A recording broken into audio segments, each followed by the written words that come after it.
మీకు ఎవరికైనా తెలుసా? నందమూరి బాలకృష్ణ గారి భార్య వసుంధర గారి నామినేషన్ వేశారు. వాస్తవంగా ఎవరు ప్రముఖులు నామినేషన్ వేసినా వార్తలు కవర్ చేసేటటువంటి పత్రికలు చేయలే.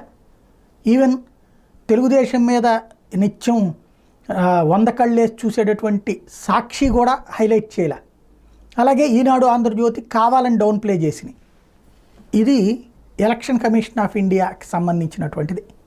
ఆమె నామినేషన్ వేసినట్టు పరిపూర్ణానంద స్వామి తర్వాత ఆమె నామినేషన్ వేశారు. ఇది ఎలక్షన్ కమిషన్ ఆఫ్ ఇండియా చెప్తున్నటువంటిది. నామినేషను పార్టీ తెలుగుదేశం తరపున వేశారు ఆవిడ.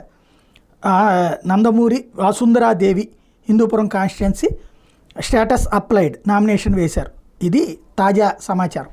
ఎందుకు అకస్మాత్తుగా వసుంధర గారిని అక్కడికి పిలిపించి ప్రత్యేకంగా హెలికాప్టర్లో ఆమె చేత నామినేషన్ వేయించారు. హెలికాప్టర్ వచ్చారు, లేకపోతే అక్కడ బెంగళూరులో